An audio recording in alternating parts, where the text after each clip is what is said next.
কো এনে দুইটা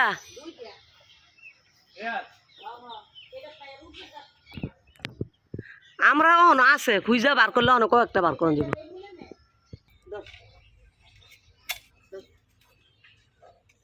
তো বন্ধুরা এই যে দেখেন অনেক দিন পর কালবাউস মাছ পেয়েছি কালকে। আসসালামু আলাইকুম, সবাই কেমন আছেন?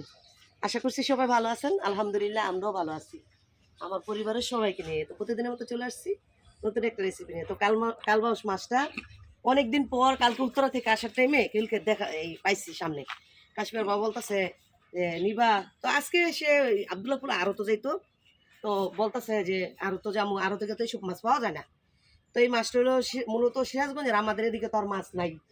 তো ওইখান থেকে মাছ দেখে বলতেছি যে অনেকদিন ধরে কালবাউস মাছ খাই না, তো নিয়ে নাও একটা। তো বলতেছে একটা না দুদিন দুইটা নাও, নেও আর নাইলে নেওয়ার দরকার নেই।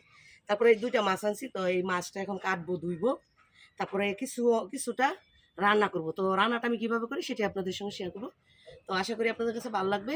যদি ভালো লাগে অবশ্যই স্কিপ না করে সম্পূর্ণ ভিডিওটা দেখবেন। আর দেখার পর কেমন লাগলো কমেন্ট করতে ভুল করেন না। আর যেহেতু আমার চ্যানেলটা নতুন, যেসব আপুরা ভাইয়েরা অলরেডি আমার চ্যানেলটা সাবস্ক্রাইব করে নিয়েছেন তাদের জন্য রইল অনেক অনেক দোয়া এবং ভালোবাসা। আর যারা করেন নাই প্লিজ চ্যানেলটা সাবস্ক্রাইব করে পাশে থাকেন সুন্দর সুন্দর রেসিপি দেখার জন্য। তো এখন ওনাকে মাছগুলো খাইতে নিব।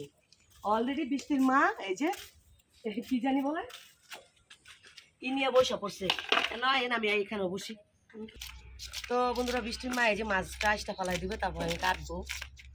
তো কালকে কাটায় নিয়ে আসতাম, কিন্তু কাটায় নিয়ে আসিনি, কারণ কি জানেন, আধা ঘন্টা সিরিয়ালে দাঁড়ায় থাকতে হবে। যারা আমার আগে দিচ্ছে এদের আগে তো আমার মাছটা দিবে না কাইটা। তো ভাবলাম বৃষ্টির মাঝে তো আবার আইসটা ফালাই দেয়, তাহলে আমি ই করব। কি করবেন, কিটা কাটবেন, কিটা করবেন, এই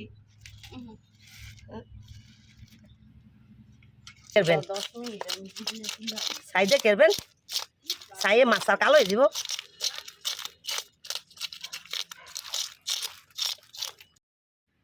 আমার হাতে মিলাই তারই না, পরে সেটা আমি দুই জোড়া চাইছি, পরে এইটা যে মিলছে আর মিলে না, হলে ছোট নাইলে বড়। তো বন্ধুরা এই যে শেষমেশ ইসমাইল এবং বৃষ্টির মা যুদ্ধ করে আইসটা আইসটা ফালাই দিল। বৃষ্টির মা এখানে ডইলা পরিষ্কার করে দিল। তো এখানে কিন্তু আমি মাছটা ডলাই নিচ্ছি। এমনিতে তো কালবাউস মাছ কালো বেশি, তো ডইলা নিছে। এখন লোকে মাছগুলো পিস পিস করে কাইটা নিব।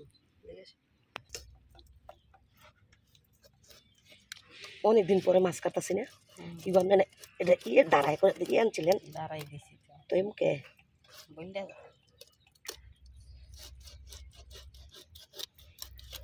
কাটা পালাইছেন না বা রক্ত যে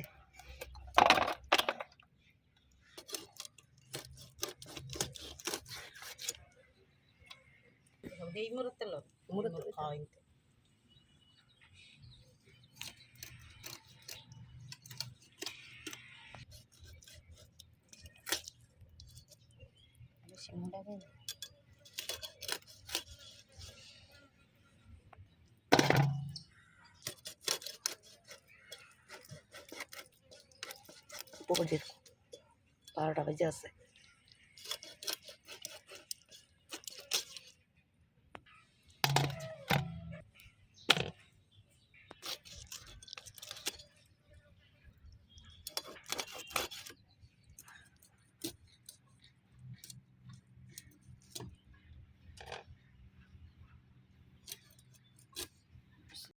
বন্ধুরা এই যে মাছগুলা কাইটা নিচ্ছি আমি একটা পুরাটা, আর একটা আমি এই যে ভিতর থেকে পেটি ফালাইয়া ময়লা ফালাই আর কি আমি এটা আস্ত রেখে দিব। ফ্রিজে বেশি দিন মাছটা কাটা থাকলে নষ্ট হয়ে যায়, আস্তা থাকলে অতটা নষ্ট হয় না। তো আমি এখানে এই যে একটা কাইটা নিচ্ছি সুন্দর করে। তো এখান থেকে আজকে আমি রান্না করবো, পুরোটা তো রান্না করবো না, এখান থেকে কিছুটা আজকে রান্না করবো। তো যাই হোক এখন আমি মাছগুলো ধুয়ে পরিষ্কার করে নিই, ঠিক আছে বন্ধুরা। তো বন্ধুরা এই যে চলে আসছি মাছ কাটতে, দেখছেন। তো মাছ কাটার পরে শরীরও এত পরিমাণ গন্ধ কইতেছে, তো ভাবলাম একবারে গোসল করে আসি। তো গোসল করে আসছি, আর এখানে এই যে সামনে, তো এখানে আমি 8 পিস মাছ নিছি, মানুষ আমরা 7 জন, মাছ নিছি 8 পিস। তো এইটা আমি কিভাবে রান্না করি সেটাই আপনাদের সঙ্গে শেয়ার করবো। তো তার আগে কি করতে হবে, পেঁয়াজ কাটতে হবে, যেটা রান্না করার মেন জিনিস। এটা এখন কাটবো, এছাড়া তো তরকারি রান্না করা যায় না। তো এখন পেঁয়াজগুলো কাইটা নিব, কাইটা তারপরে তরকারি বসাবো। বেটে দেখি শুরু করছি।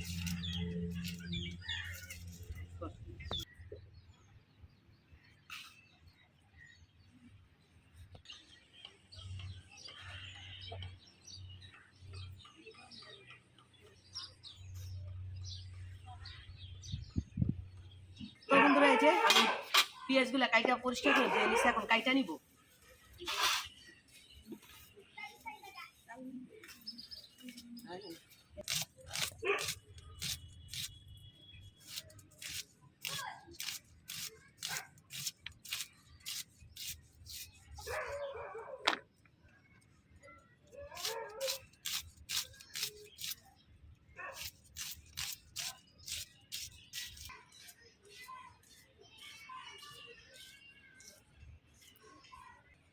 তো বন্ধুরা আমার পেঁয়াজগুলো প্রায় কাটা হয়ে গেছে, পেঁয়াজ তারপরে ধনিয়া পাতা তারপর মরিচ কাইটা ফিরে আসতেছি, তারপর ওগুলোকে চুলাটা ধরাবো। তো এগুলো কাইটা আমি আবার ফিরে আসতেছি। তো বন্ধুরা এই যে আমি কাইটা কুইটা সব কিছু নিচ্ছি, এখন হলো গিয়ে চুলাটা জালটা ধরাইব। এটা কি জোতার মধ্যে আসছিল ওই কাগজ গিলা, হালকা জোতা আনছি। তো বন্ধুরা চুলার জালটা ধরে গেছে, এখন এই যে কড়াইটা দিয়ে দিলাম। এখন হলো গিয়ে একে একে হলুদ মরিচ গুলো দিয়ে দিব মাছের মধ্যে। আচ্ছা তো দিয়ে দিছি লবণ, তো দিয়ে দিব সামান্য যে মরিচের পাই, দিয়ে দিলাম হলুদ। তো বন্ধুরা আমার কড়াইটা গরম হয়ে গেছে, তো এখন আমি কড়াইতে তেলটা দিয়ে দিব।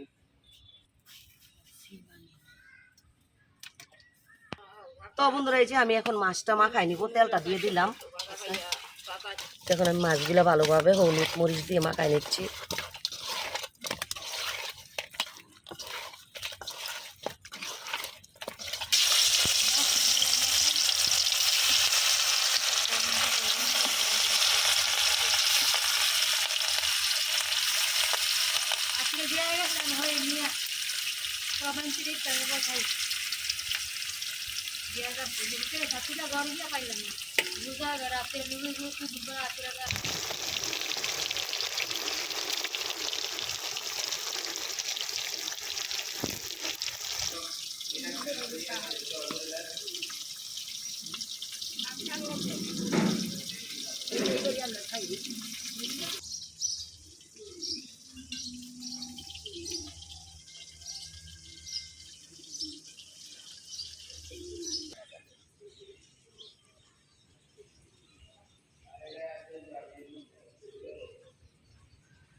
তো বন্ধুরা এই পর্যায়ে আমি মাছগুলো উল্টাই দিব।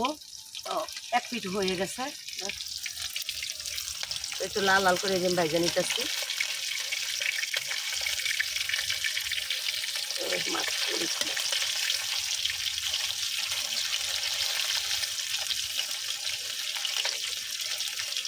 বন্ধুরা এই যে আমার মাছগুলা ভাজা হয়ে গেছে, দেখেন কি সুন্দর কালার করে ভাজা নিচ্ছি।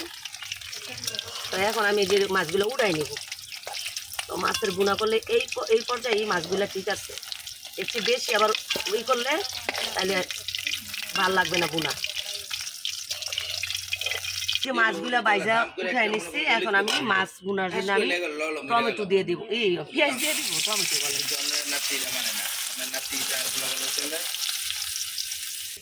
তো বন্ধুরা আমি এই যে পেস্টটা একটু করে নিব, বাদামি কালার করে নিব। দেখেন এই পেস্টটা তেলে দিয়ে দিচ্ছি। তো আমি মাছ ভাজার তেলের মধ্যে দিচ্ছি, আমি আর তেল এক্সট্রা দিই নাই, কারণ হলো এখানে একটা চবড়ি আছে, যে দেখেন কত বড় এই যে চবড়িটা। তো এই চবড়িটার জন্য তেলটা কম দিচ্ছি, বুঝছেন। তো যাই হোক আমি একটু বাদামি কালার করে নিই পেঁয়াজগুলা। তো বন্ধুরা একে একে আমি এখন মশলাগুলো দিয়ে দিব। প্রথমে দিয়ে দিব যে লবণ, পরিমাণ মতো লবণটা দিয়ে দিলাম। এখন দিয়ে দিব হলো কি আমি মরিচের পাখিটা, তারপরে দিয়ে দিব হলুদের পাখি, আর দিয়ে দিব একটু ধনিয়ার পাখিটা,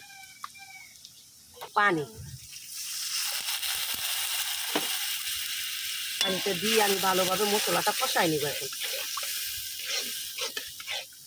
আর দিয়ে দিব যে আমি কাঁচামরিচগুলা চিড়ে রাখছি, যে এই কাঁচামরিচগুলা, তো আমি শুকনা মরিচের ফাঁকিটা কিন্তু অল্প দিচ্ছি, কাঁচামরিচটা আমি বেশি দিলাম, কারণ হলো কাঁচামরিচের জালটা বেশি ভালো।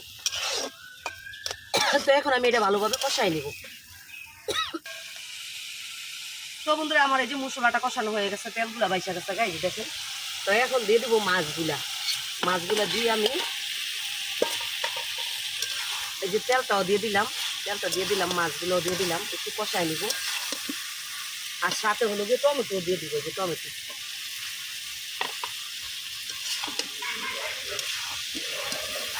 তো বন্ধুরা আমার এই যে মাছটা কষানো হয়ে গেছে, মাছ টমেটো সব কিছু কষানো হয়ে গেছে। তো এখন দিয়ে দিব পানিটা।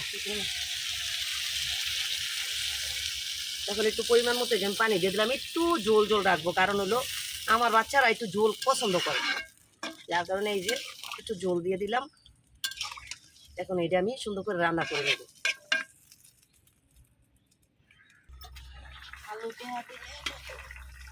তো বন্ধুরা আমি এই যে তরকারিটা একটু লাড়া দিয়ে দিচ্ছি।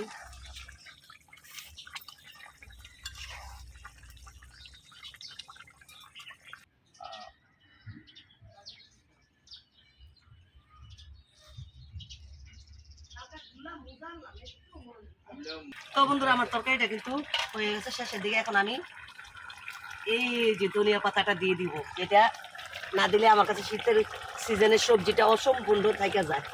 তাই এখন এই যে ধনিয়া পাতাটা দিয়ে দিচ্ছি, এখন একটু ডাইকা তারপর নামাই নিব। আমার কিন্তু তরকারিটা হয়ে গেছে।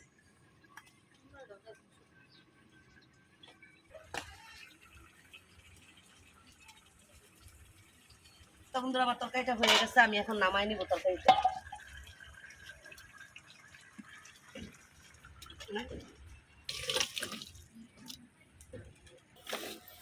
তো বন্ধুরা এই যে ফাইনালি আমার কালবা হাঁসের তরকারি রান্না হয়ে গেছে। বুনা তরকারি না, তো এটা আমি পেঁয়াজ দিয়ে টমেটো দিয়ে বুনা করছি কাছে। তো এই যে বুনাটা কিভাবে করছি,